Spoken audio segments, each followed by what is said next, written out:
Bab 351 Perangko untuk sebuah merek. Ye Feng tidak terlalu memikirkannya. Bagaimanapun, itu adalah sesuatu yang telah dimenangkannya. Lagi pula, tidak ada gunanya baginya memiliki cincin berlian ini. Karena Lin Qianqian menyukainya, dia akan memberikannya padanya. Tanda seru. Namun, ketika melihat ekspresi beberapa orang yang hadir, ia langsung bereaksi. Jangan salah paham. Anggap saja ini hadiah biasa. Tidak ada maksud lain. Sama sekali tidak. Lin Qianqian mendengar penjelasannya. Entah mengapa, dia tiba-tiba merasa sedikit kecewa, meskipun ini adalah hadiah termahal yang pernah diterimanya. Ketiga gadis itu tidak tahan lagi. Kedua orang ini sungguh menyebalkan, bukan? Salah seorang di antara mereka memberikan cincin berlian senilai lebih dari 2 juta yuan kepada seseorang secara asal-asalan, tetapi ia tidak berniat melakukannya. Adapun yang satunya lagi, dia telah menerima hadiah lebih dari 2 juta yuan, tetapi dia masih memiliki wajah yang muram dan tampak tidak bahagia. Pernahkah Anda mempertimbangkan perasaan kami? Tidakkah kita peduli dengan reputasi kita? Setelah kejadian ini, ketiga gadis itu menatap Ye Feng lagi. Bukan lagi kekaguman dan kekaguman. Sebaliknya, mereka menjadi sedikit terobsesi. Lihatlah mereka. Selama Ye Feng mengangguk, mereka akan segera membawanya ke hotel. Mereka bahkan mungkin setuju untuk berempat. Ye Feng mengobrol dengan mereka sebentar. Dia hendak bangkit dan pergi. Pada saat ini, tiba-tiba terdengar langkah kaki dari luar. Lalu, pintunya didorong terbuka. Chen Qiusan masuk dengan cepat. Di belakangnya ada seorang pria setengah baya yang sangat gemuk. Kakak Chen, kenapa kamu ada di sini? Ye Feng menatap Chen Qiusan dan sedikit terkejut. Chen Qiusan menunjuk pria parubaya di belakangnya. Saudara Ye, perkenalkan. Ini pemilik paviliun daun maple, Hu Dong. Panggil saja dia Hu Tua. Ye Feng menggaruk kepalanya. Paviliun daun maple. Apa pekerjaannya? Restoran. Mendengar kata-katanya, Chen Qiusan dan bos Hu keduanya tercengang. Bahkan Sun Ke, yang berdiri di samping, hampir muntah darah.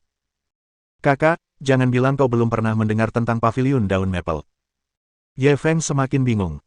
Aneh ya kalau aku tidak tahu tentang Maple Leaf Pavilion. Sun Ke menepuk dahinya. Maple Leaf Pavilion adalah toko barang antik terkenal di Zonghai. Toko ini punya banyak cabang di Zonghai dan nilai mereknya setidaknya 100 juta yuan. Kamu belum pernah dengar. Dia benar-benar curiga kalau orang ini berpura-pura. Bagaimana mungkin seseorang yang telah menemukan harta karun senilai ratusan juta dan mengenal begitu banyak tokoh besar di kalangan barang antik tidak mengetahui tentang Maple Leaf Pavilion? Tetapi melihat ekspresi Ye Feng, dia tampaknya tidak berpura-pura. Ini membuatnya ingin menangis. Dia kalah dari siapa? Ye Feng mendengar penjelasannya dan mengerti. Halo, Bos Hu, Anda mencari saya. Ada apa? Bos Hu buru-buru berkata, saya baru saja mendengar dari Presiden Chen bahwa Anda memiliki pens hitam di tangan Anda. Bolehkah saya melihatnya? Ye Feng segera berbalik menatap Chen Qiusan. Chen Qiusan takut dia salah paham dan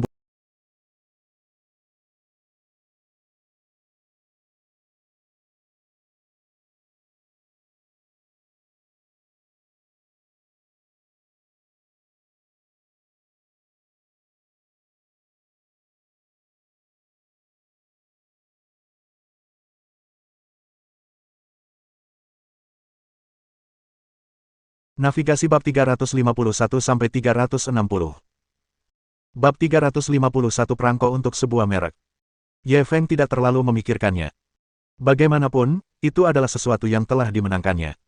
Lagi pula, tidak ada gunanya baginya memiliki cincin berlian ini. Karena Lin Qianqian menyukainya, dia akan memberikannya padanya. Tanda seru. Namun, ketika melihat ekspresi beberapa orang yang hadir, ia langsung bereaksi. Jangan salah paham. Anggap saja ini hadiah biasa. Tidak ada maksud lain. Sama sekali tidak. Lin Qianqian mendengar penjelasannya. Entah mengapa, dia tiba-tiba merasa sedikit kecewa, meskipun ini adalah hadiah termahal yang pernah diterimanya. Ketiga gadis itu tidak tahan lagi. Kedua orang ini sungguh menyebalkan, bukan? Salah seorang di antara mereka memberikan cincin berlian senilai lebih dari 2 juta yuan kepada seseorang secara asal-asalan, tetapi ia tidak berniat melakukannya. Adapun yang satunya lagi, dia telah menerima hadiah lebih dari 2 juta yuan, tetapi dia masih memiliki wajah yang muram dan tampak tidak bahagia. Pernahkah Anda mempertimbangkan perasaan kami? Tidakkah kita peduli dengan reputasi kita? Setelah kejadian ini, ketiga gadis itu menatap Ye Feng lagi. Bukan lagi kekaguman dan kekaguman. Sebaliknya, mereka menjadi sedikit terobsesi. Lihatlah mereka. Selama Ye Feng mengangguk, mereka akan segera membawanya ke hotel.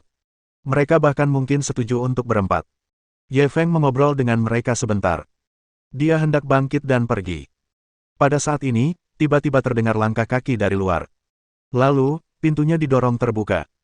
Chen Qiushan masuk dengan cepat. Di belakangnya ada seorang pria setengah baya yang sangat gemuk. "Kakak Chen, kenapa kamu ada di sini?" Ye Feng menatap Chen Qiushan dan sedikit terkejut. Chen Qiushan menunjuk pria parubaya di belakangnya. "Saudara Ye, perkenalkan. Ini pemilik paviliun daun maple, Hu Dong. Panggil saja dia Hu Tua." Ye Feng menggaruk kepalanya. "Paviliun daun maple. Apa pekerjaannya?" "Restoran." Mendengar kata-katanya, Chen Qiushan dan bos Hu keduanya tercengang. Bahkan Sun Ke, yang berdiri di samping, hampir muntah darah. "Kakak, jangan bilang kau belum pernah mendengar tentang paviliun daun maple." Ye Feng semakin bingung. "Aneh ya kalau aku tidak tahu tentang Maple Leaf Pavilion." Sun Ke menepuk dahinya. Maple Leaf Pavilion adalah toko barang antik terkenal di Zonghai. Toko ini punya banyak cabang di Zonghai dan nilai mereknya setidaknya 100 juta yuan. Kamu belum pernah dengar? Dia benar-benar curiga kalau orang ini berpura-pura. Bagaimana mungkin seseorang yang telah menemukan harta karun senilai ratusan juta dan mengenal begitu banyak tokoh besar di kalangan barang antik tidak mengetahui tentang Maple Leaf Pavilion? Tetapi melihat ekspresi Ye Feng, dia tampaknya tidak berpura-pura. Ini membuatnya ingin menangis. Dia kalah dari siapa?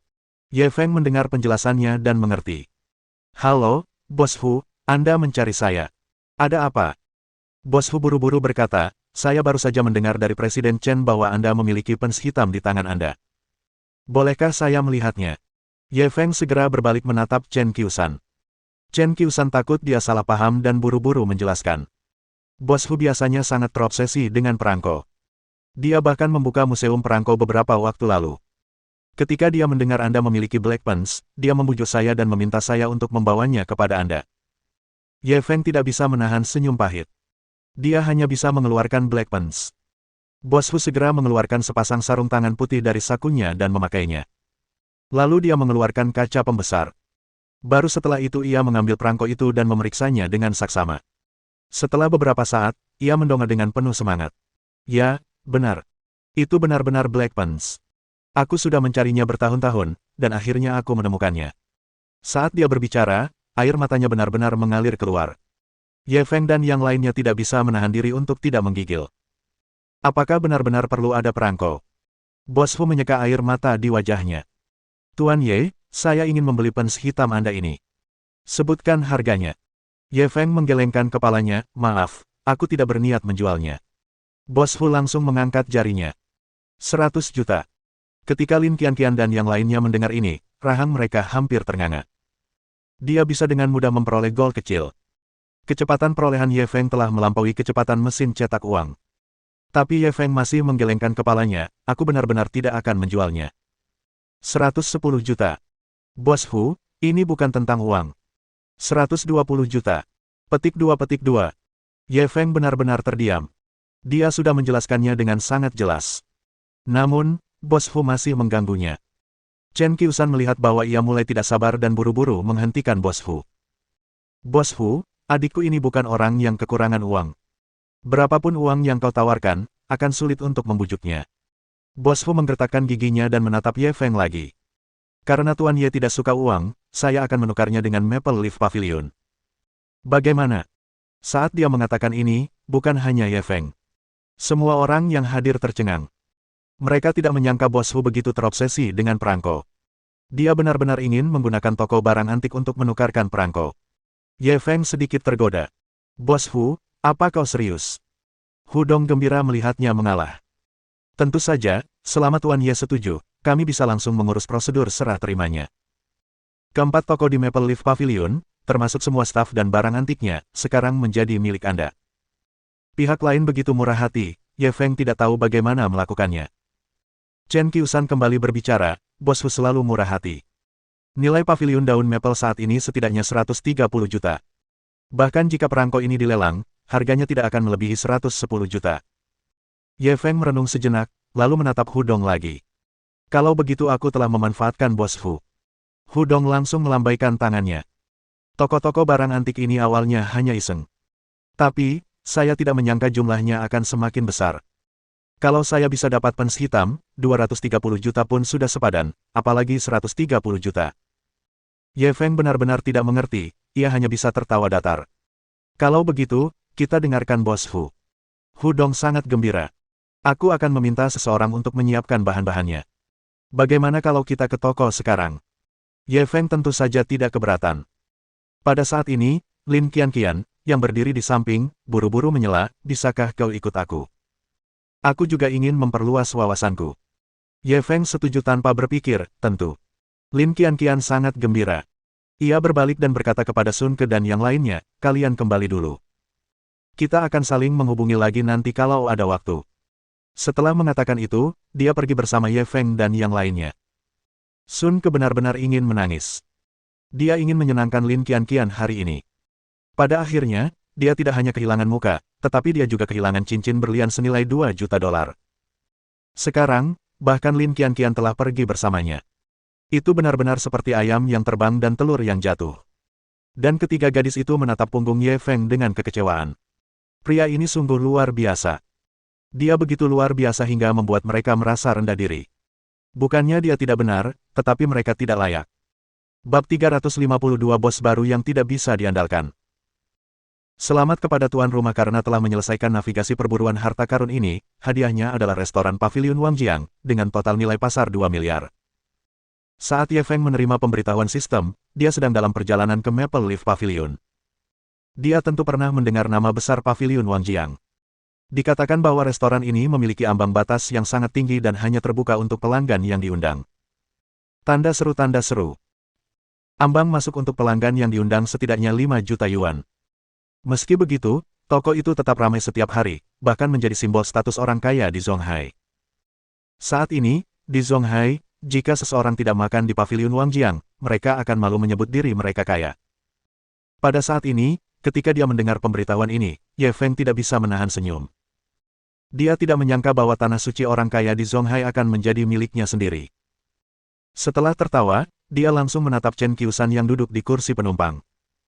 Saudara Chen, apakah kamu menerima murid? Chen Qiusan tertegun dan langsung berbalik. Aku tidak pernah menerima murid. Kenapa kau tiba-tiba ingin menanyakan ini?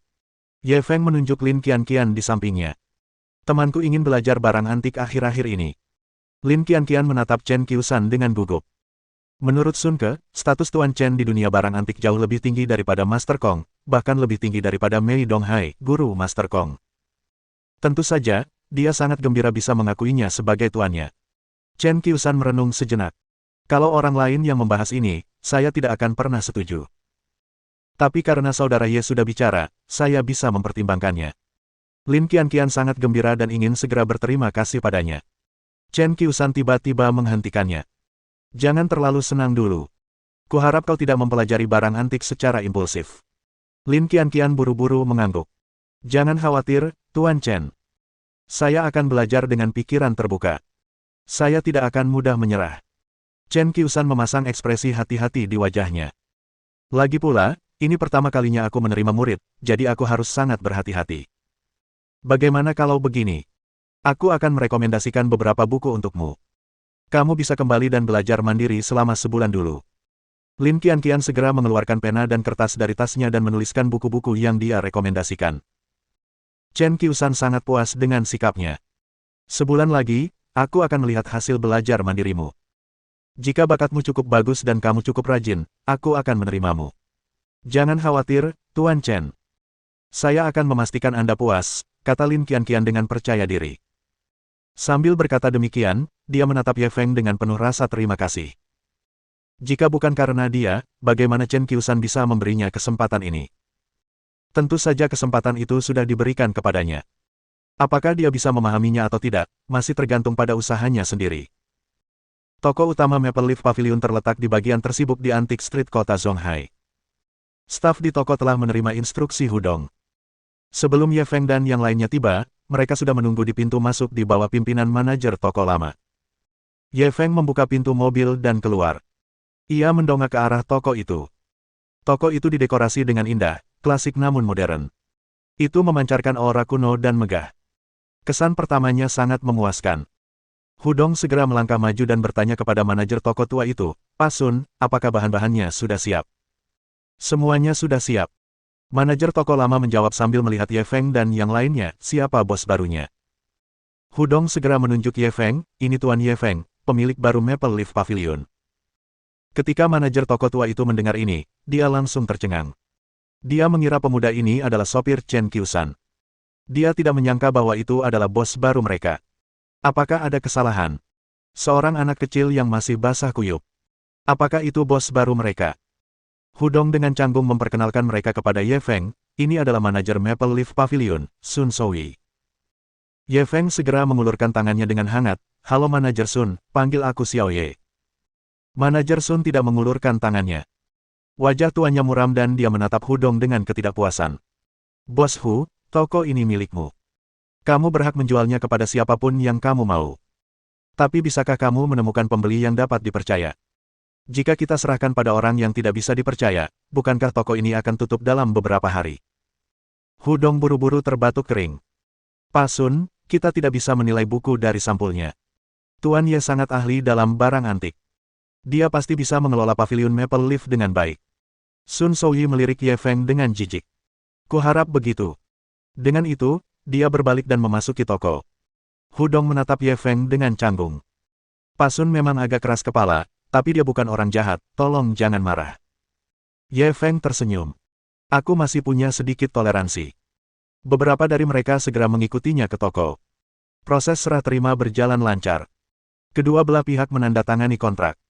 Pavilion daun maple akan menjadi milik Ye Feng. Ye Feng juga menyerahkan perangko itu kepada Hudong. Setelah Hudong menerima perangko itu, dia merasa seolah-olah telah memperoleh harta karun. Tuan Ye, saya pergi dulu. Nanti kalau butuh bantuan, silakan bertanya. Setelah berkata demikian, dia dengan tidak sabar mengambil perangko itu dan pergi. Chen Qiusan menggelengkan kepalanya sambil tersenyum pahit.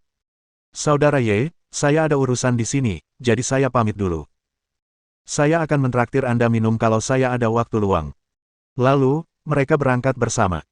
Ye Feng mengirim mereka berdua keluar sebelum kembali. Karena tidak ada hal yang mesti dilakukan, dia mulai berjalan-jalan di sekitar toko. Pak Tua Sun mengikutinya dari samping dan bertanya dengan nada tidak senang, apakah kamu mengerti?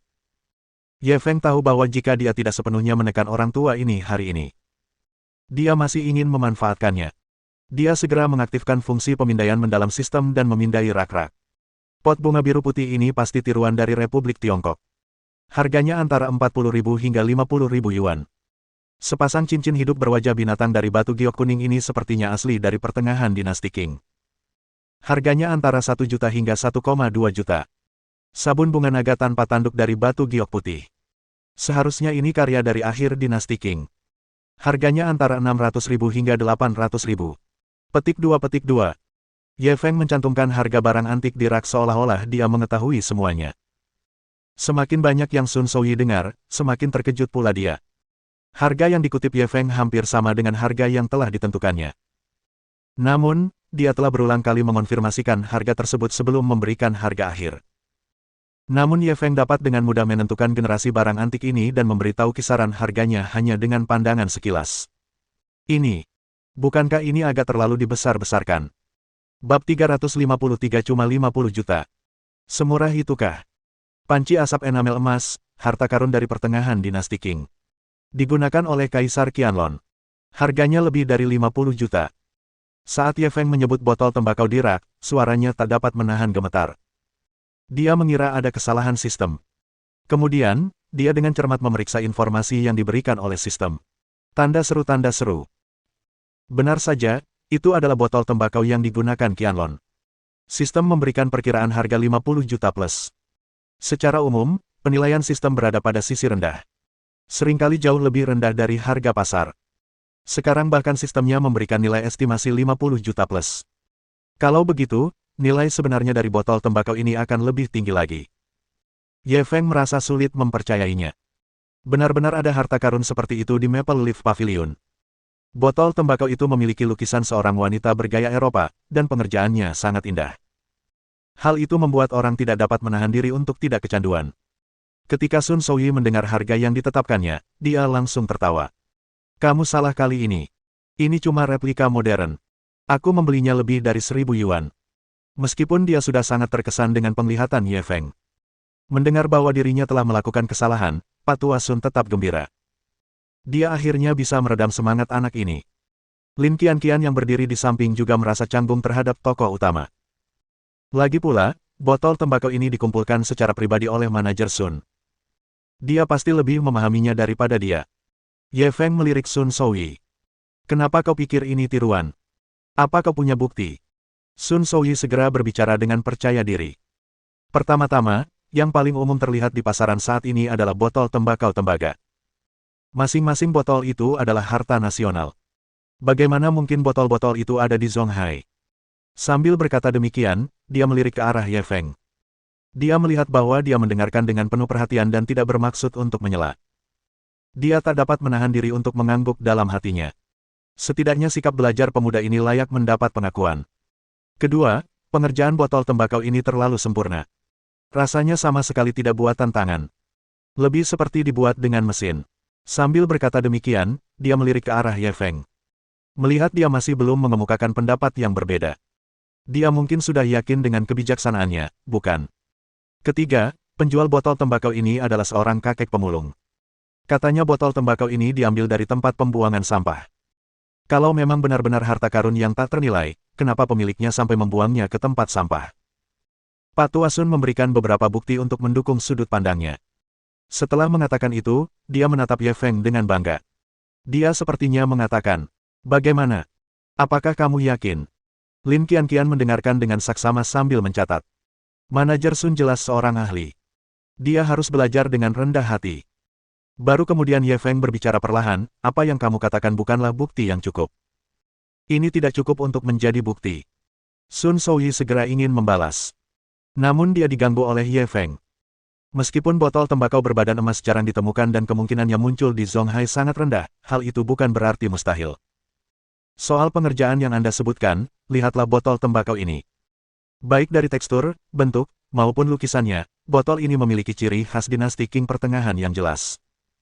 Dia dengan sabar dan cermat menjelaskan kepada Sun Souyi. Namun, Sun Souyi sangat keras kepala dan bersikeras pada pendapatnya sendiri. Ini replika. Saya sudah berkecimpung di industri barang antik selama lebih dari separuh hidup saya. Saya tidak mungkin salah soal ini. Dia tampaknya berkata, saat aku bermain dengan barang antik, kamu masih mengenakan celana terbuka selangkangan.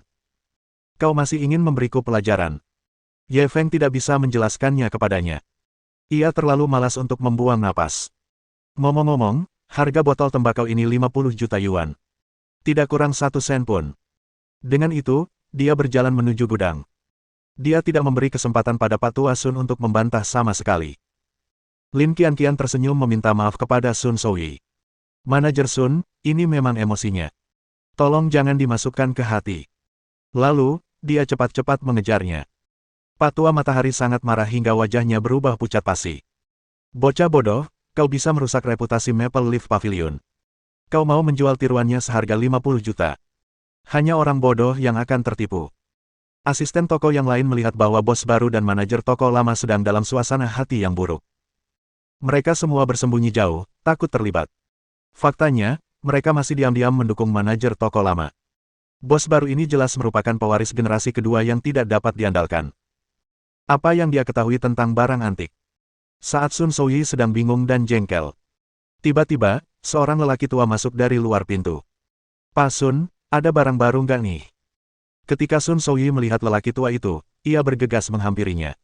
Bukankah ini si tua Sen? Apa yang membawamu ke sini? Itu Sen Guanlin. Dia dapat dianggap sebagai pelanggan tetap di Maple Leaf Pavilion. Dia sering datang ke sini untuk membeli beberapa barang lama. Setelah beberapa waktu, ia berteman dengan Sun Souyi. Sekilas, dia tahu bahwa ekspresi teman lamanya itu tidak tepat. Matahari tua, apakah terjadi sesuatu? Sun Souyi menghela napas panjang. Ini semua gara-gara botol tembakau ini. Bos baru kita. Nggak apa-apa kalau nggak bilang. Sen Guanlin menjadi semakin penasaran saat mendengarnya ragu-ragu. Dia berbalik untuk melihat botol tembakau di rak. Matanya berbinar. Dia cepat-cepat melangkah maju dan memeriksa dengan cermat. Semakin dia melihat, semakin terkejut dia. Barang bagus, pasti barang bagus. Sun Souyi melihat bahwa dia tampaknya sangat tertarik dengan botol tembakau ini. Dia benar-benar tidak ingin teman lamanya menderita. Sen tua, kamu mau lihat barang-barang lainnya? Aku punya banyak barang baru di sini. Sen Guanlin langsung memotongnya. Sun tua, aku mau botol tembakau ini. Sebutkan harganya. Mata Sun Souyi langsung melebar. Pak Tua Sen, bukankah seharusnya kau pertimbangkan lagi botol tembakau ini? Sen Guanlin tidak dapat menahan kegembiraan di hatinya. Saya selalu ingin mengoleksi botol tembakau, tapi belum pernah menemukan yang saya suka. Akhirnya saya menemukan yang kualitasnya bagus hari ini. Sungguh kejutan yang menyenangkan. Cepat sebutkan harganya. Sun Souyi tak berdaya dan hanya bisa memberikan harga. Harga botol tembakau ini, 50 juta yuan. Setelah mengatakan itu, dia berharap bisa menemukan lubang untuk bersembunyi. Replika seharga 50 juta. Ini hanyalah penipuan. Dia berpikir bahwa setelah mendengar harganya, Sen Guanlin akan pergi dengan marah dan tidak pernah kembali. Namun, dia tidak pernah menduga hal ini. Sen Guanlin tertegun setelah mendengar harganya. Nada suaranya dipenuhi ketidakpercayaan. Cuma 50 juta. Semurah itu, kan? Nggak bakal ada cacatnya, kan? Bab 354 Bagaimana Anda bisa menawar seperti ini? Ketika Sun Souyi mendengar kata-kata Sen Guanlin, dia juga sedikit tertegun. Apa yang dia maksud dengan hanya 50 juta? Apakah Sen tua salah dengar? Dia hanya bisa mengulanginya, Penatua Sen, saya bilang 50 juta, bukan 5.000, bukan 50.000. Sen Guanlin menatapnya dengan aneh. Ya, ku dengar juga 50 juta. Sun Souyi benar-benar tercengang.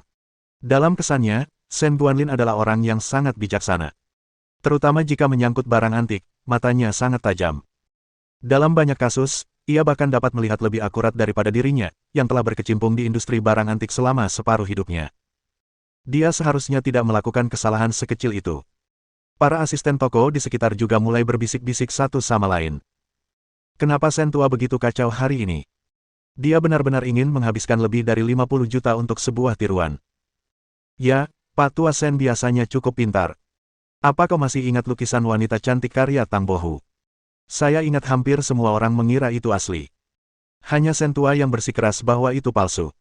Ya. Belakangan, terbukti itu replika modern. Kalau bukan karena Pak Tua Sen, toko kami pasti rugi besar. Kenapa orang seperti itu tiba-tiba jadi linglung? Manusia bisa tersandung, dan kuda bisa tersandung. Si Tua Sen bukan dewa, dan ada kalanya dia salah. Jika Sen tua tahu suatu hari dia menghabiskan 50 juta untuk replika, dia mungkin akan marah besar, kan? Bos baru kita terlalu jahat. Jangan sampai bos mendengarmu. Memangnya kenapa kalau dia dengar? Aku berani bilang begitu di depannya. Pada saat itu, mereka tiba-tiba merasakan seseorang di belakang mereka. Mereka berbalik. Ye Feng dan Lin Qianqian muncul di belakang mereka. Beberapa dari mereka langsung ketakutan setengah mati. Terutama asisten toko yang baru saja memanggilnya, jahat. Mereka berdua gemetar dan bahkan tidak bisa berdiri dengan benar. Ye Feng hanya tersenyum dan berjalan tanpa mengucapkan sepatah kata pun. Asisten toko itu tidak tahan lagi dan jatuh ke tanah. Aku tamat. Aku pasti akan dipecat.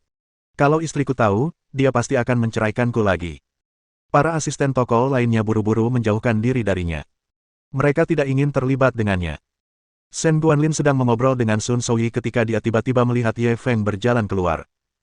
Dia langsung tertegun. Xiao Feng, kenapa kamu ada di sini? Pada saat yang sama, dia menilai Lin Qianqian. Apa hubungannya dengan gadis ini? Ye Feng berjalan cepat, kakek Sen, mengapa kamu ada di sini? Sen Guanlin menatapnya dengan heran.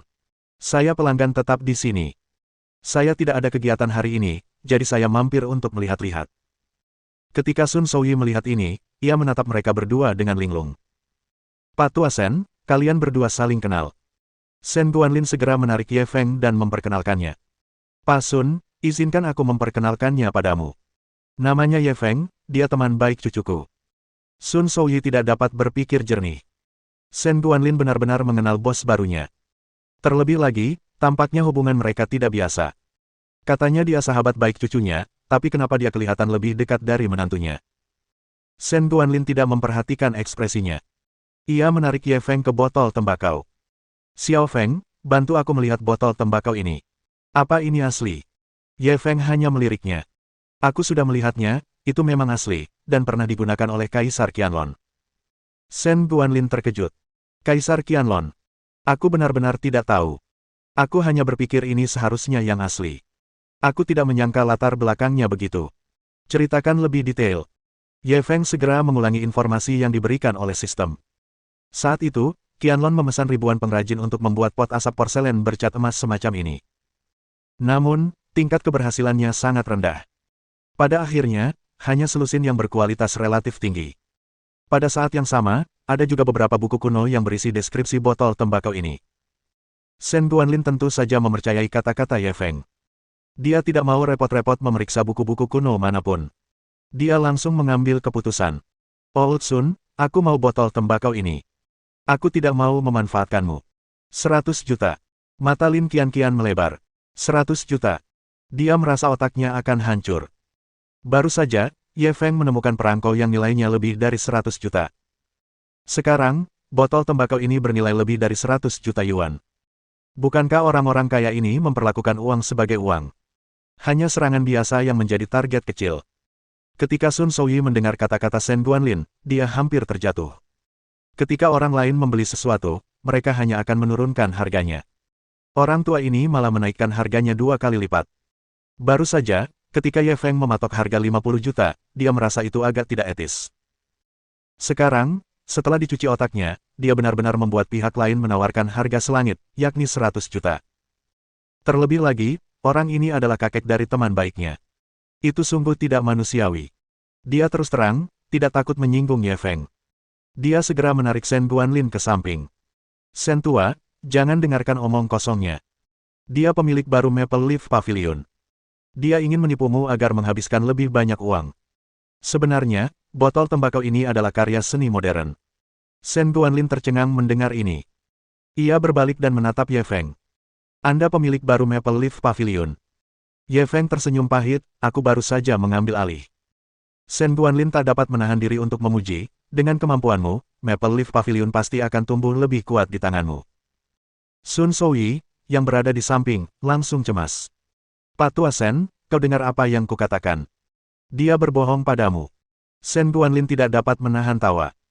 Sun tua, meskipun aku meragukan diriku sendiri, aku tidak akan meragukan Xiao Feng. Baik dari segi karakter maupun kemampuannya, dia jelas yang terbaik di antara naga dan burung phoenix yang pernah kulihat. Sun Souyi benar-benar tercengang. Dia tidak menyangka Shen Guanlin akan memberikan penilaian setinggi itu terhadap Ye Feng. Bahkan dia bilang kalaupun dia curiga pada dirinya sendiri, dia tidak akan curiga pada dirinya sendiri. Kepercayaan macam apa ini? Belum lagi bobot kalimat terakhirnya. Anak-anak muda yang mampu memasuki bidang penglihatan Shen Guanlin sudah dianggap luar biasa. Untuk dapat menjadi nomor satu di antara kelompok naga dan phoenix ini. Bukankah itu hanya seekor naga? Bab 355 Pola Besar. Xiao Feng, datanglah ke rumahku lebih sering kalau kamu tidak ada kerjaan. Aku baru saja menerima banyak harta karun dan aku masih menunggu bantuanmu. Setelah Shen Guanlin membayar, dia menarik Ye Feng dan berbicara sebentar. Mereka tampak seperti sepasang kakek dan cucu. Baiklah, kakek Shen. Aku akan pergi saat aku senggang, Ye Feng langsung setuju. Tanda seru. Baguslah. Kalau sudah waktunya, bawa Tian-Tian juga pulang. Aku sudah lama tidak bertemu dengannya. Aku sangat merindukannya. Shen Guanlin melirik Lin Qianqian. Tampaknya ada makna yang lebih dalam di baliknya. Bagaimana mungkin Ye Feng tidak melihatnya? Dia terbatuk kering, kakek Shen, dia. Shen Guanlin melambaikan tangannya. Kau tak perlu menjelaskannya kepadaku. Aku tak mau ikut campur dalam urusan anak muda sepertimu. Kau, urus saja sendiri. Setelah itu, dia mengambil botol tembakau dan pergi sambil bersenandung. Ye Feng menggaruk kepalanya dengan canggung. Dia berbalik. Dia melihat Lin Qianqian sedang sibuk mengedit catatannya dan tidak menyadari situasi itu sama sekali. Saat itu, Sun Souyi berjalan mendekat dengan ekspresi malu. Bos, tadi itu salahku. Pecat aku. Dalam momen putus asanya, dia benar-benar menyebut bosnya pembohong di depan para pelanggan. Hal ini tidak dapat dimaafkan dimanapun itu terjadi. Dia sudah bersiap untuk dipecat. Ye Feng meliriknya. Kenapa aku harus memecatmu? Sun Souyi tertegun. Baru saja, aku. Ye Feng mengulurkan tangannya untuk menghentikannya. Fakta bahwa kamu bisa melakukan itu membuktikan bahwa kamu adalah orang yang berhati nurani dan berintegritas.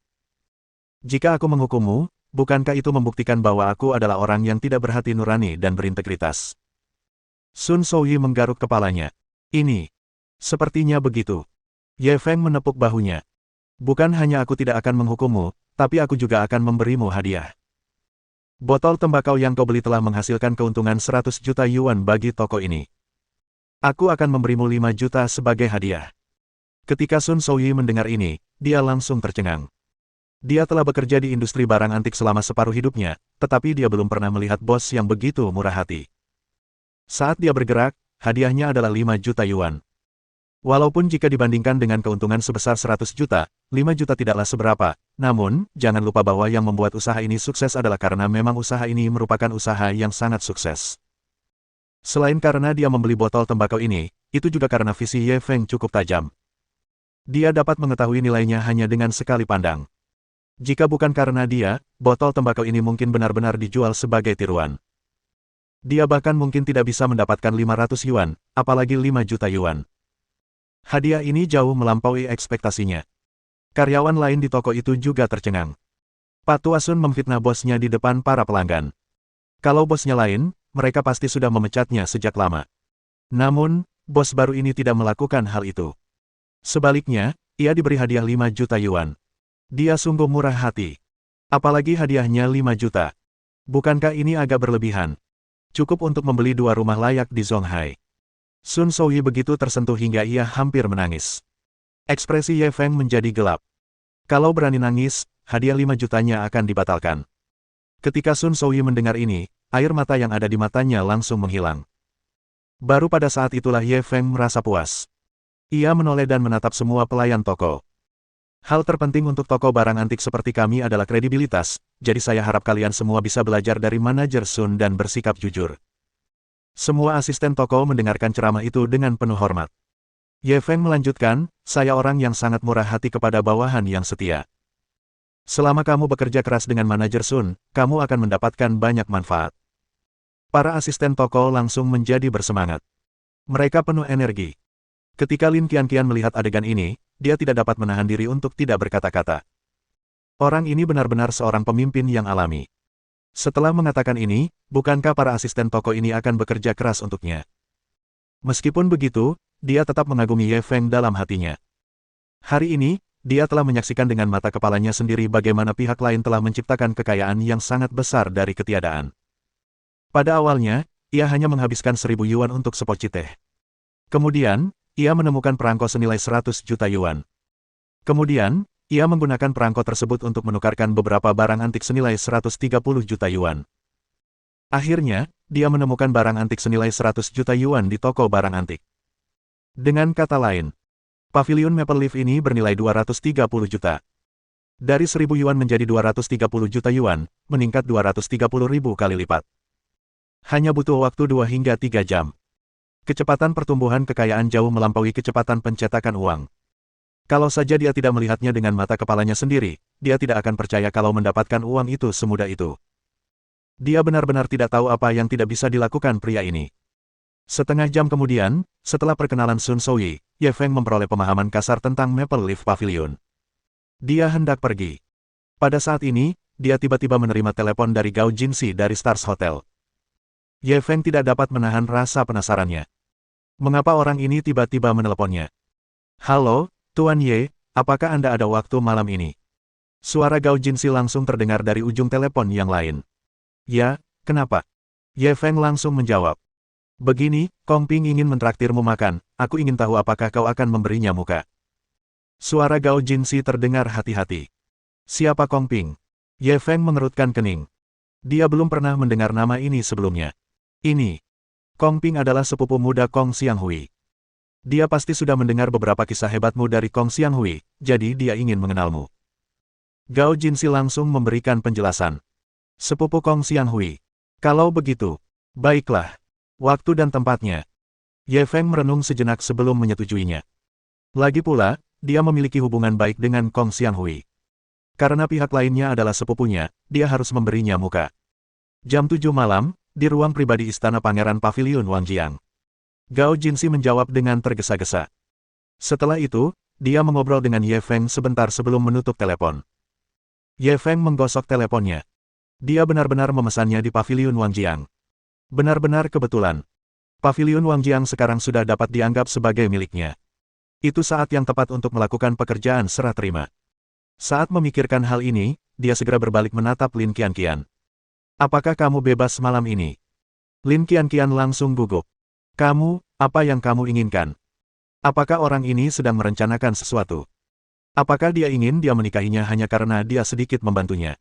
Bajingan, teruslah bermimpi. Ye Feng melihat sikap bertahannya dan terdiam. Aku akan membawamu melihat dunia. Maksudmu, aku belum melihat dunia. Dari penampilanmu hari ini, ya. Bab 356. Apakah Anda belum pernah melihat wanita sebelumnya? Saat itu hampir pukul 7 malam. Ye Feng mengendarai supercar Likan dan membawa Lin Qianqian ke Paviliun Wangjiang. Alasan mengapa Paviliun Wangjiang ini disebut demikian adalah karena dibangun di tepi Sungai Ling. Duduk di dalamnya, seseorang dapat menikmati pemandangan seluruh Sungai Ling dan pemandangan di sepanjang pantai. Tanda seru. Dia memarkir mobilnya di tempat parkir. Lin Qianqian berjalan menuju pintu masuk Paviliun Wangjiang. Dari jauh, dia melihat Gao Jinsi menunggu di pintu. Di sampingnya berdiri seorang pria berusia 30-an. Dia tampak sedikit mirip dengan Kong Xianghui. Melihat kedatangan Ye Feng, Gao Jinsi segera menghampirinya.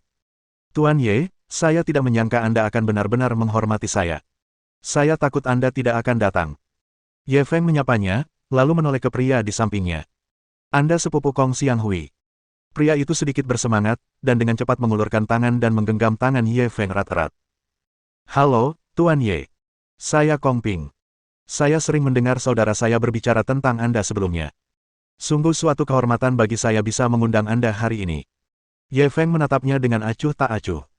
Kenapa kau mengundangku ke sini hari ini?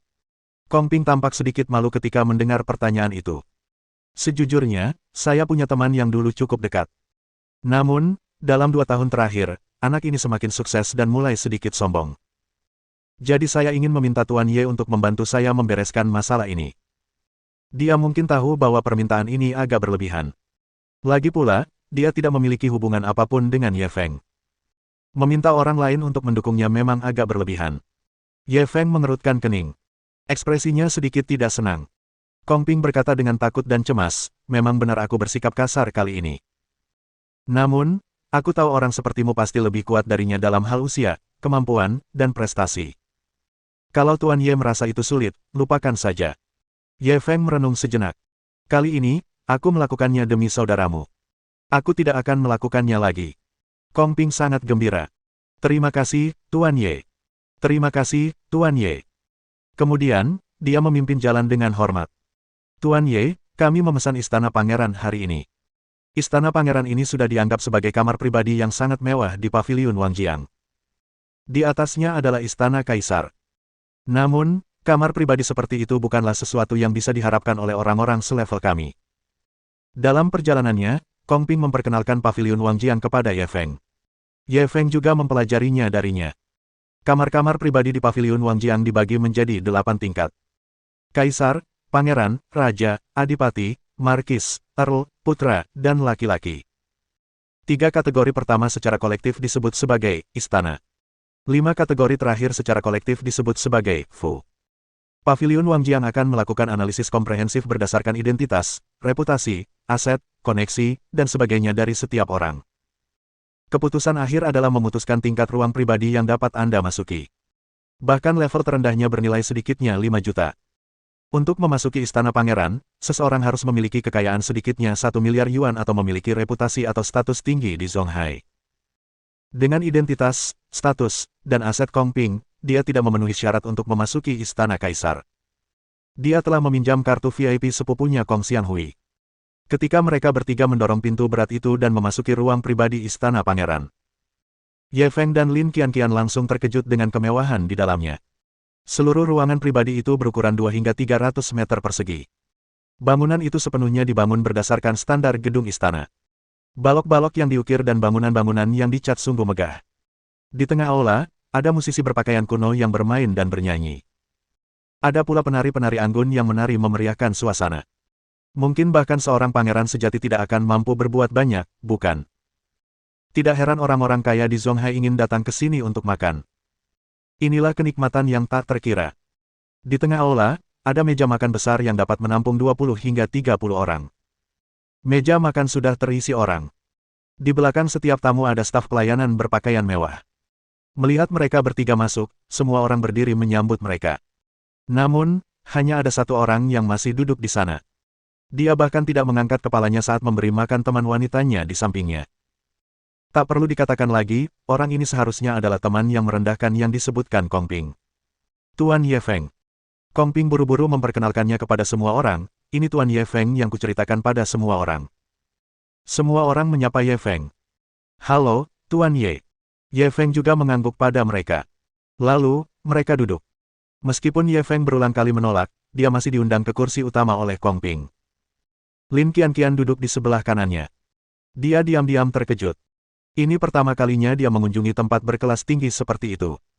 Tingkat kemewahan di sini benar-benar membuatnya tercengang. Orang bisa membayangkan status orang-orang yang bisa makan di sini. Namun sekarang, orang-orang ini begitu menghormati Ye Feng. Tampaknya pengaruhnya jauh lebih besar dari apa yang dibayangkannya. Tidak heran Ye Feng berkata bahwa dia ingin membawanya ke sini untuk memperluas wawasannya. Itu sungguh membuka mata. Kong Ping duduk di samping Ye Feng, dia menatap pria yang masih makan. Sue Xiangdong, kamu bahkan tidak menyapa Tuan Ye saat bertemu dengannya, apa kamu tidak terlalu kasar? Pria itu mengangkat kepalanya dan melirik Ye Feng. Dia diundang olehmu, bukan aku. Apa aku perlu menyapanya?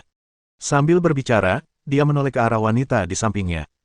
Wanita itu segera mengambil tisu dan menyeka mulutnya. Ketika Ye Feng melihat wanita itu, dia tertegun. Wanita ini cukup cantik. Meskipun dia masih belum sebaik Lin Qianqian, Shen Baitian, dan Chen Xuan. Namun, dia jelas-jelas wanita cantik jelita. Namun Ye Feng tidak menginginkan kecantikannya. Sebaliknya, dia merasa pernah melihat wanita ini di suatu tempat sebelumnya.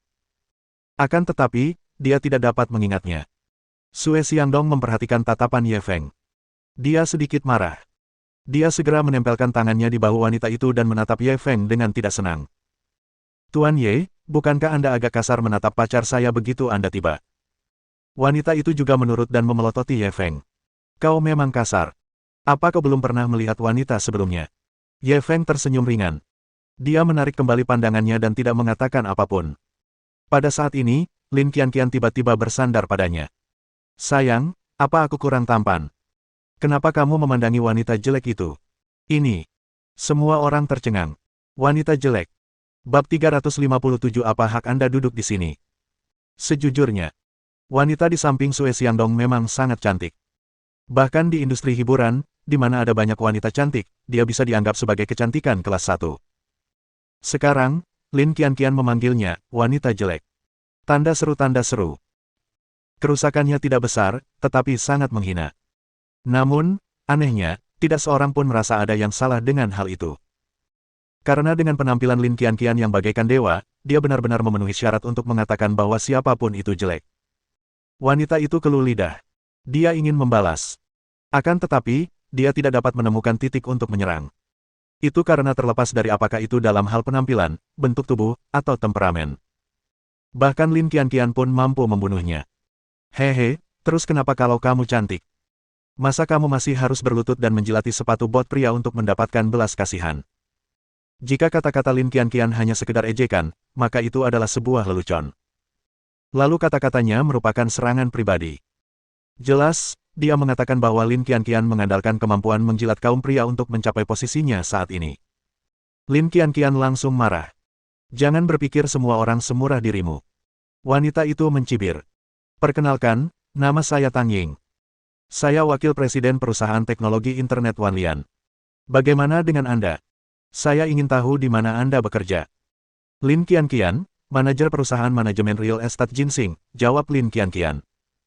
Puff, haha. Tang Ying langsung tersenyum. Apakah seorang manajer perusahaan properti kecil memenuhi syarat untuk datang ke paviliun Wangjiang? Kalau kau tidak mengandalkan menjilati pria, kau bahkan tidak akan bisa masuk. Lin Qianqian terdiam. Pihak lainnya benar. Jika bukan karena Ye Feng, dia mungkin tidak akan bisa memasuki pintu utama paviliun Wangjiang. Melihat kekalahannya, Tang Ying menjadi semakin sombong. Dia lalu melirik Ye Feng di sampingnya, tatapannya penuh dengan penghinaan. Tuan Kong, saya punya pertanyaan. Sambil berbicara dia menatap Kong Ping. Ada apa? Tanya Kong Ping segera. Apa haknya untuk duduk di kursi utama? Tang Ying menunjuk Ye Feng. Mereka yang memenuhi syarat untuk duduk di kursi utama adalah para tetua, senior yang dihormati, atau orang-orang sukses yang jauh lebih kaya daripada yang lain. Yang mana dia? Meskipun Kong Ping tidak senang, dia tetap menjelaskan dengan sabar. Saya dengar dari sepupu saya bahwa kemampuan Tuan Ye luar biasa, dan karirnya sangat cemerlang. Dia juga teman yang saya undang secara khusus. Seharusnya dia memenuhi syarat untuk duduk di ujung meja, kan? Tang Ying mencibir. Jadi, kau mendengarnya dari rumor dan tidak melihatnya dengan mata kepalamu sendiri. Kong Ping mengerutkan kening. Sepupuku, Kong Xianghui, yang bertanggung jawab atas daftar orang kaya Hurun. Dia tidak akan berbohong padaku. Tang Ying tidak tergerak.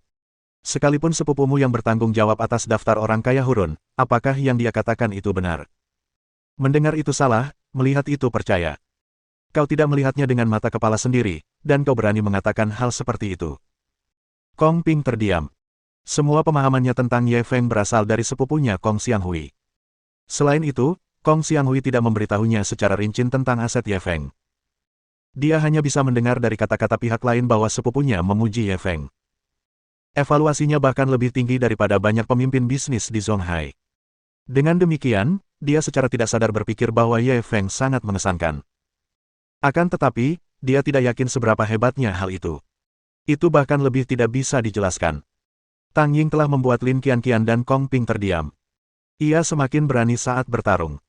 Tatapannya menyapu semua orang yang hadir. Semua orang tahu betul bahwa hanya Presiden Sue kita yang memenuhi syarat untuk duduk di kursi itu. Banyak orang yang hadir mengangguk setuju. Jelas saja mereka setuju dengannya. Sue Xiangdong memiliki senyum tipis di wajahnya. Dia membiarkannya melakukan apapun yang diinginkannya. Presiden kami, Sue, memulai dari nol dan mendirikan Wanlian Internet Technology Company.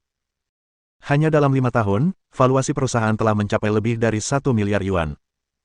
Sekarang, kami sedang bersiap untuk go public. Sambil berbicara, ia menatap Ye Feng. Bahkan Presiden Sue kita pun tidak memenuhi syarat untuk duduk di kursi utama. Saya ingin bertanya, Tuan Ye, apa kualifikasi Anda untuk duduk di sana? Setelah dia selesai berbicara, semua yang hadir tetap diam. Faktanya, banyak orang merasa apa yang dikatakannya masuk akal. Mereka semua tahu tentang prestasi Sue Xiangdong. Bagi kelompok orang ini, hal itu jelas dianggap sebagai eksistensi yang berada di ambang batas. Bahkan di seluruh Zonghai, mampu mendirikan perusahaan dengan valuasi lebih dari 1 miliar yuan pada usia 30 tahun. Itu juga sangat langka. Adapun Ye Feng, mereka tidak mengerti. Namun, dia tampak berusia 20-an. Prestasinya jelas tidak sebanding dengan Sue Xiangdong. Apa haknya untuk duduk di sana? Menghadapi keraguan Tang Ying, ekspresi Ye Feng tetap sama. Dia memiliki aura yang tenang dan mantap yang tidak akan berubah bahkan jika gunung Tai runtuh di depannya. Hal ini membuat semua orang yang hadir mengaguminya. Akan tetapi, hanya memiliki mentalitas yang baik tidaklah ada gunanya. Dia harus menunjukkan kekuatan aslinya untuk meyakinkan mereka. Sebelum Ye Feng sempat berbicara, Gao Jinsi sudah berkata, saya bisa membuktikan bahwa Tuan Ye memang layak duduk di sini. Semua orang menatapnya. Gedung Silver Brilliance, tempat Hotel Stars berada, adalah salah satu gedung paling ikonis di Zonghai. Banyak perusahaan ternama berkantor pusat di sana. Saat ini diperkirakan nilainya lebih dari 2 miliar yuan, kata Gao Jinsi tegas, lalu menatap Ye Feng dengan hormat. Dan pemilik gedung Silver Brilliance adalah Tuan Ye Feng. Begitu dia mengatakan hal itu, gelombang itu langsung meledak. Ada apa? Gedung Silver Brilliance ternyata milik Tuan Ye. Bukankah ini terlalu sulit dipercaya? Ya, gedung Silver Brilliance adalah salah satu landmark paling terkenal di Zonghai. Setiap kali video promosi kota dirilis, gedung Silver Brilliance pasti akan muncul. Jika itu benar, maka Tuan Ye jelas memenuhi syarat untuk duduk di pucuk pimpinan. Lagi pula, total nilai gedung Silver Brilliance telah melampaui 2 miliar, sementara valuasi Wanlian hanya 1 miliar. Kenapa aku merasa ini agak palsu? Tuan Ye ini sepertinya baru berusia 20-an. Bagaimana dia bisa punya aset sebesar itu? Hal semacam ini bukan rahasia.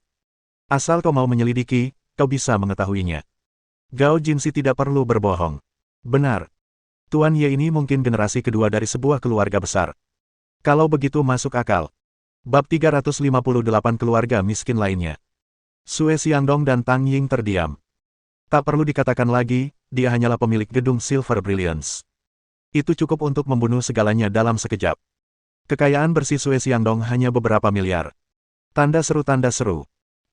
Memang, dia tidak dapat dibandingkan dengannya. Banyak orang yang hadir sudah lama tidak menyukai wajahnya yang sombong. Sekarang setelah mereka melihat dia menderita, mereka bersukacita. Sue Xiangdong baik-baik saja selama 2 tahun terakhir. Dia mulai meremehkan kita. Sekarang, akhirnya ada yang bisa menyembuhkannya. Benar. Dari segi usia, dia lebih tua dari Tuan Ye. Dari segi aset, dia juga tidak bisa dibandingkan dengannya. Apa haknya untuk bersikap sombong? Dia cuma pamer di depan kita. Dia nggak tahu kalau selalu ada orang yang lebih baik. Aku tidak menyangka Kong Ping mengenal orang seperti Tuan Ye. Dulu aku meremehkannya. Sepupunya adalah Kong Xianghui, yang bertanggung jawab atas revisi daftar orang terkaya di Zonghai. Dia punya banyak koneksi. Sue Xiangdong telah menendang pelat besi kali ini. Ekspresi Sue Xiangdong berubah makin jelek saat mendengar ejekan dari orang banyak. Dia menatap Tang Ying sekali lagi. Tang Ying segera mengerti. Dia mencibir lagi. Memangnya kenapa kalau dia pemilik gedung Silver Brilliance? Mengandalkan dukungan keluarga saja tidak cukup. Mereka harus mengakui bahwa wanita ini memang cukup cakap. Saat dia berbicara, dia sangat mendominasi. Itu segera menekan aura semua orang. Presiden Sue kita tumbuh dalam keluarga miskin. Dia mengandalkan dirinya sendiri, memulai dari nol dan membangun fondasinya sedikit demi sedikit. Dalam hal kemampuan, siapa yang bisa menandingi Presiden Sue kita? Mendengar kata-katanya, semua orang langsung terdiam. Mereka harus mengakuinya. Sue Xiangdong memang sangat kuat. Dia benar-benar mendirikan perusahaan Wanlian melalui kerja kerasnya sendiri. Dari segi kemampuan, dia memang jauh lebih unggul dari orang biasa. Kalau dipikir-pikir seperti ini, dia memang sedikit lebih baik daripada Tuan Ye yang didukung oleh keluarganya. Tang Ying melihat ekspresi semua orang dan tersenyum bangga lagi. Dia menoleh ke arah Gao Jinsi. Aku penasaran, kemampuan apa yang dimiliki Tuan Ye ini sampai bisa duduk di ujung meja. Gao Jinsi menatap Ye Feng. Melihat Ye Feng tidak berniat mengungkapkan pendiriannya, ia pun tidak berani berbicara. Sebenarnya, dengan pemahamannya tentang Ye Feng, gedung Silver Brilliance hanyalah puncak gunung es. Tetapi sekarang, ada terlalu banyak orang di sekitar, dan Ye Feng bukanlah tipe orang yang suka memberitahu seluruh kota tentang hal itu. Sekarang Ye Feng tidak mengatakan apapun, dia tidak berani mengatakan apapun. Tang Ying melihat bahwa dia tidak mengatakan apapun dan langsung menatap Ye Feng dengan arogan. Seharusnya ada orang yang bermartabat dan memberikan kursinya kepada orang yang benar-benar cakap. Jangan terlalu malu. Ye Feng menatap wajah arogannya. Suatu gambaran tiba-tiba muncul dalam pikirannya. Dia akhirnya ingat di mana dia pernah melihatnya sebelumnya. Senyum aneh langsung muncul di wajahnya. Sebelum dia bisa berbicara, Lin Qianqian, yang berada di samping, sudah berkata dengan nada kesal, jika kemampuanmu hanya untuk menghasilkan uang, kurasa Presiden Suemu bahkan tidak layak untuk membawa sepatu Ye Feng. Ketika semua orang mendengar ini, mereka langsung terkejut. Sue Xiangdong adalah seorang pelajar miskin dari keluarga miskin. Kekayaannya sekarang lebih dari 1 miliar. Butuh waktu kurang dari 5 tahun. Kecepatan peningkatan kekayaannya sudah cukup mengejutkan. Dan Lin Qianqian benar-benar mengatakan bahwa dia bahkan tidak layak membawa sepatu Ye Feng. Bukankah ini sedikit berlebihan? Tang Ying langsung menangkap kata-katanya dan membalas, kalau begitu, katakan padaku, seberapa hebat kemampuan Tuan Ye dalam menghasilkan uang. Mari kita semua memperluas wawasan kita. Dia jelas mengira Lin Qianqian sedang membual. Dia tidak percaya ada orang yang bisa menghasilkan uang lebih banyak daripada Sue Xiangdong. Bahkan pihak yang lain mengatakan bahwa dirinya tidak layak untuk membawa sepatunya. Dengan demikian, kemampuan Ye Feng dalam menghasilkan uang harus melampaui Sue Xiangdong untuk meyakinkan semua orang. Kalau saja lebih kuat sedikit saja, itu akan menjadi tamparan di wajah. Menghadapi tatapan penuh tanya dari semua orang, Lin Qianqian langsung berbicara terus terang. Pagi ini di rumah Teh Changchun. Selanjutnya, dia menceritakan kepada semua orang tentang bagaimana Ye Feng menemukan perangko Black Pants, menukarnya dengan Maple Leaf Pavilion, dan kemudian menemukan botol tembakau senilai ratusan juta di Maple Leaf Pavilion. Dia sangat fasih berbicara. Dia menggambarkan keseluruhan prosesnya dengan jelas. Semua orang merasa seolah-olah mereka telah mengalaminya secara pribadi.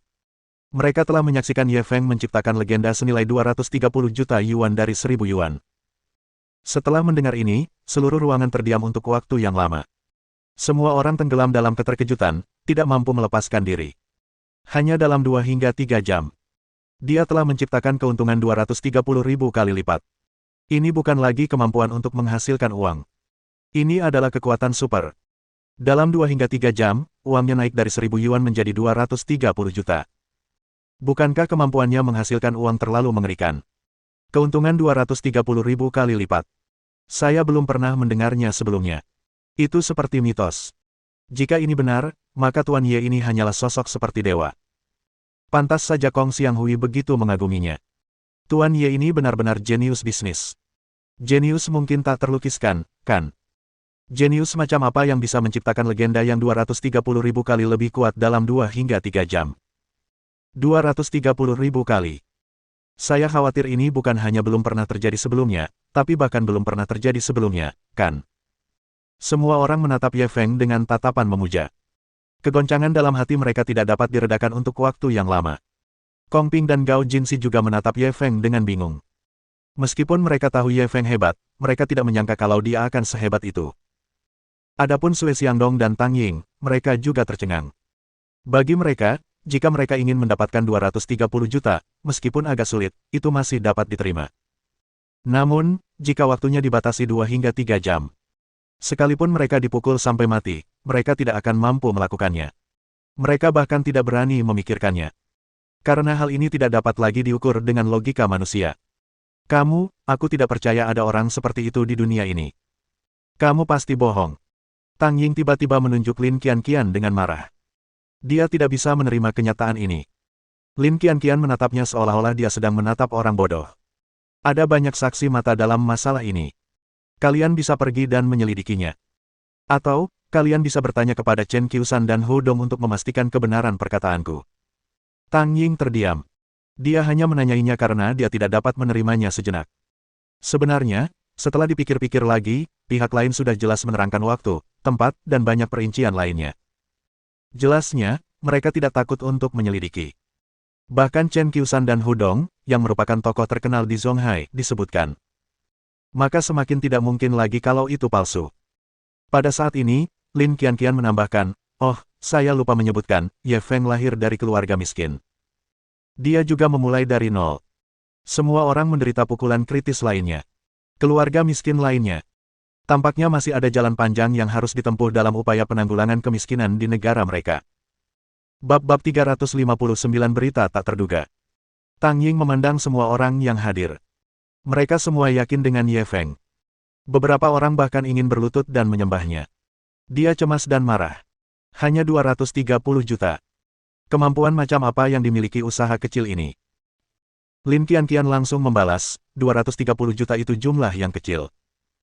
Kalau begitu, valuasi perusahaan Wanlianmu hanya beberapa miliar yuan. Apa itu termasuk masalah kecil? Tang Ying menunggunya menanyakan pertanyaan ini dan langsung menjawab dengan puas. Beberapa miliar, tentu saja itu hanya masalah kecil. Namun, situasinya berbeda sekarang. Perusahaan Wanlian kami telah menerima investasi dari Fully Corporation. Setelah investasi tersebut, skalanya akan mencapai lebih dari 5 miliar. Ketika semua orang mendengar ini, mereka semua terkejut. Fully Corporation adalah salah satu perusahaan terbesar di Provinsi Guangdong Selatan. Peringkatnya tinggi di negara itu. Untuk bisa mendapatkan suntikan modal dari perusahaan sebesar itu, perusahaan Wanlian pasti akan bangkit seiring arusnya. Tampaknya Sui Xiangdong benar-benar akan terbang ke langit.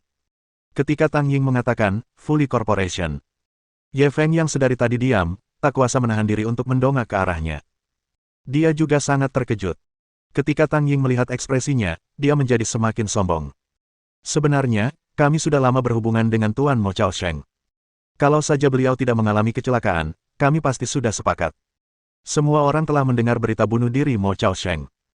Mereka tidak menyangka perusahaan Wanlian akan melakukan kontak dengan Mo Chaosheng. Untungnya, tak lama kemudian, orang-orang dari Fully Corporation menemukan kami kembali dan bersedia menggantikan Tuan Mo untuk terus bekerja sama dengan kami. Tang Ying melanjutkan dengan nada puas, perusahaan Wanlian kita akan segera go public. Pada saat itu, kekayaan Presiden Sui juga akan meningkat pesat. Kong Ping dan yang lainnya tampak sedikit sedih. Setelah Wanlian go public, mereka bahkan tidak sebanding lagi dengan Sui Xiangdong. Tang Ying berkata sambil melirik Ye Feng dengan jijik, beberapa orang merasa puas diri setelah mendapatkan beberapa ratus juta, mereka tidak tahu bahwa mereka hanyalah katak di dasar sumur. Semua orang terdiam. Memang, dibandingkan dengan Wan Lian setelah suntikan modal, beberapa ratus juta memang tidak layak disebut. Dilihat dari penampilannya, Sue Xiangdong masih lebih kuat.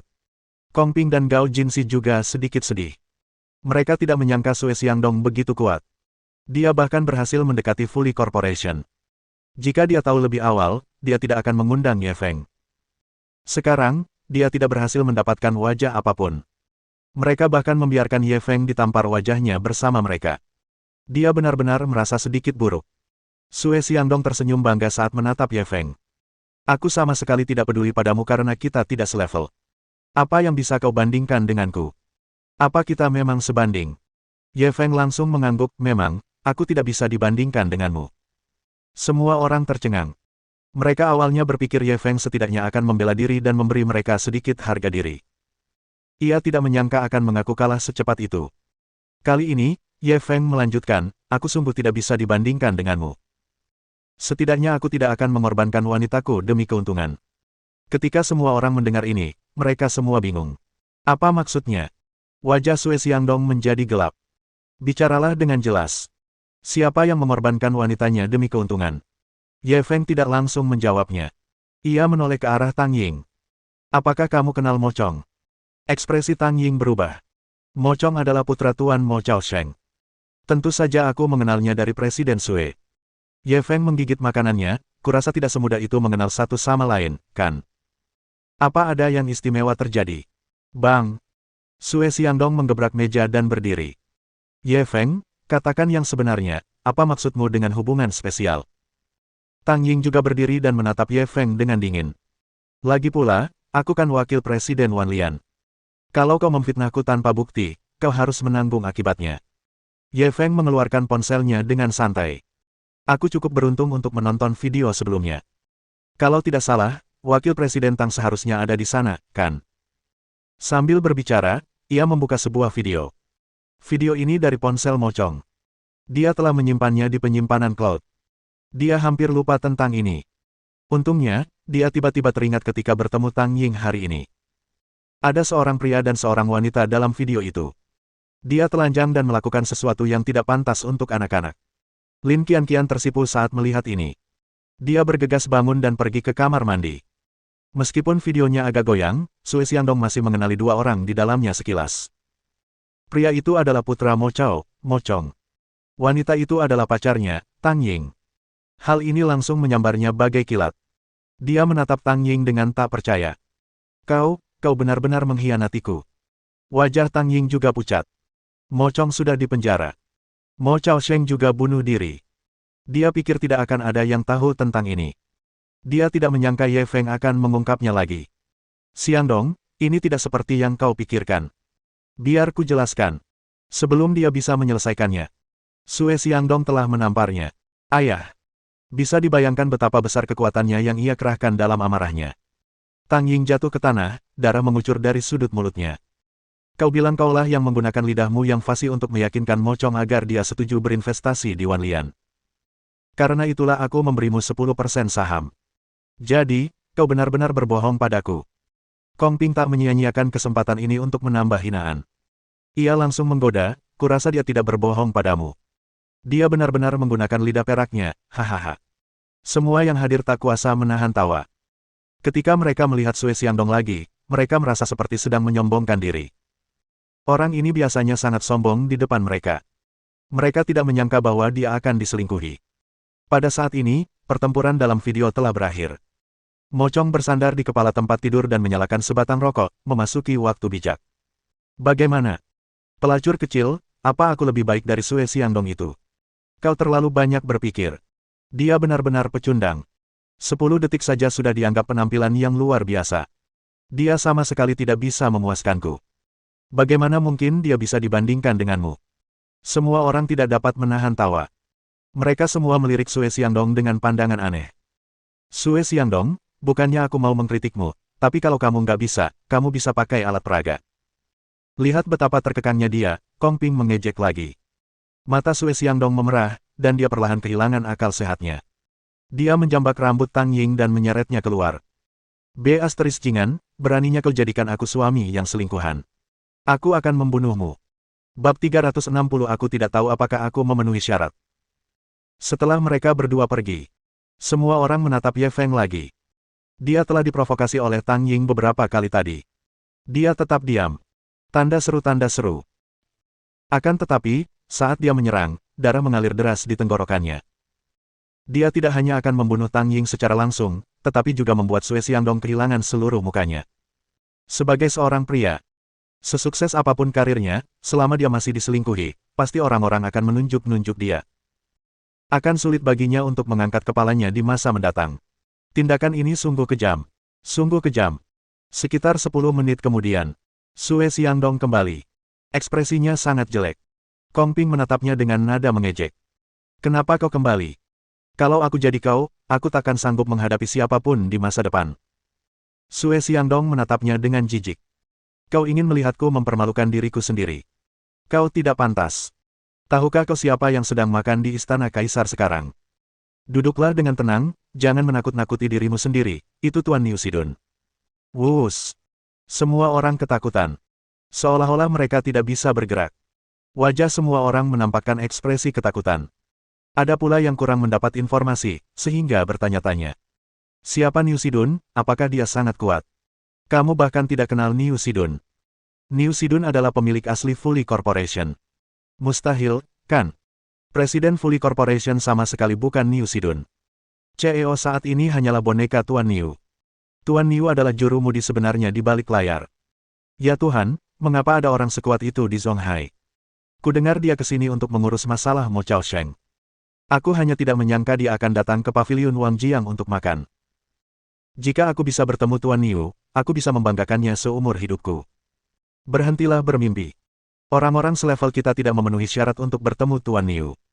Sue Xiangdong melihat ekspresi panik semua orang dan menjadi sombong lagi. Wan Lian kita sekarang dianggap sebagai anak perusahaan Fully Corporation. Secara logika, aku juga harus pergi dan bersulang untuk Tuan Niu. Sambil berkata demikian, dia menatap Ye Feng dan yang lainnya dengan pandangan jijik.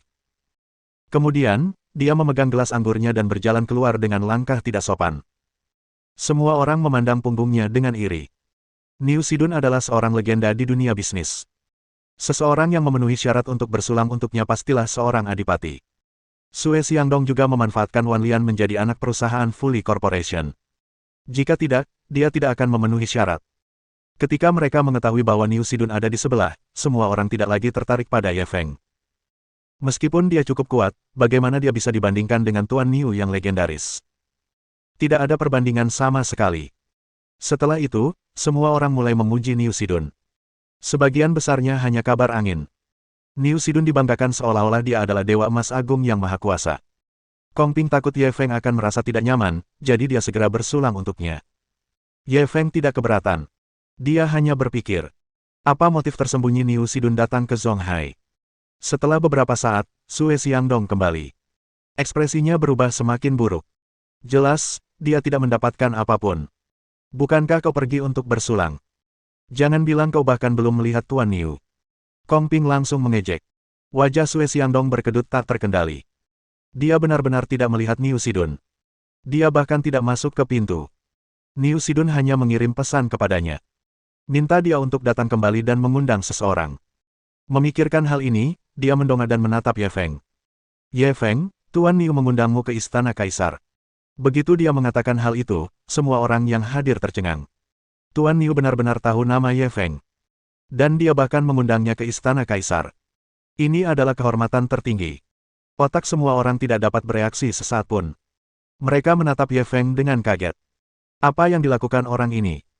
Bagaimana Tuan Niu bisa mengundangnya secara pribadi?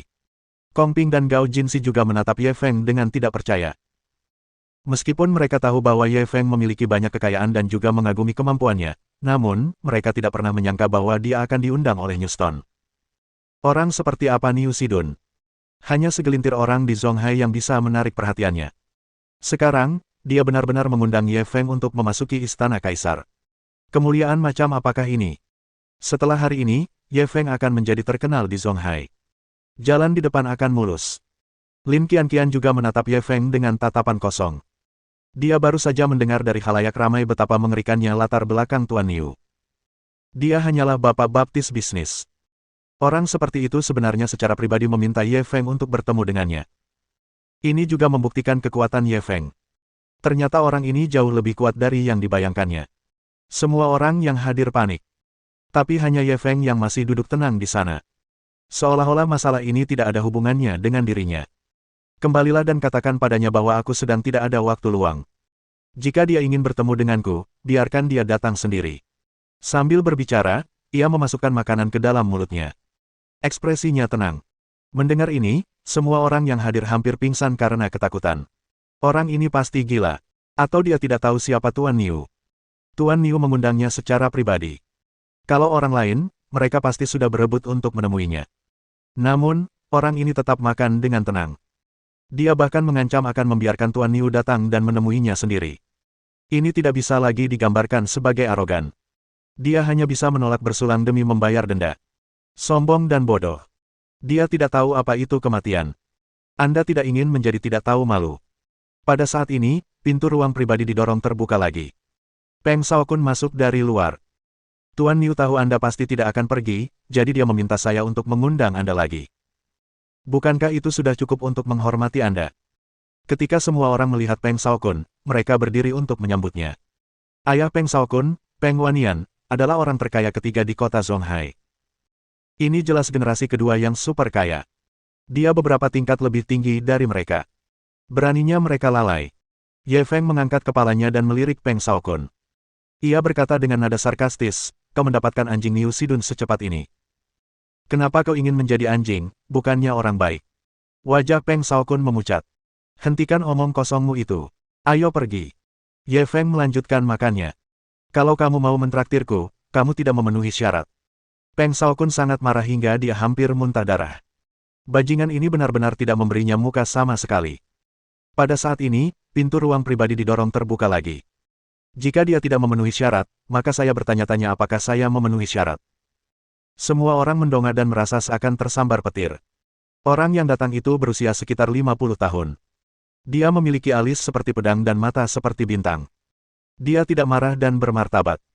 Meskipun dia sudah tua, dia masih bisa tahu kalau dia adalah pria yang tampan ketika dia masih muda. Dia tampak sedikit mirip dengan Peng Shaokun.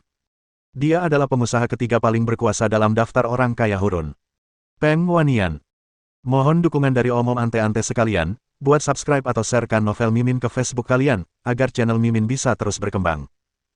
Dengan begitu, Mimin bisa lebih semangat untuk up novel seru lain ke depannya. Sekiranya ada kebutuhan buat subback, silakan inbox Mimin atau tuliskan di kolom komentar, Mimin dulukan dengan ucapan terima kasih.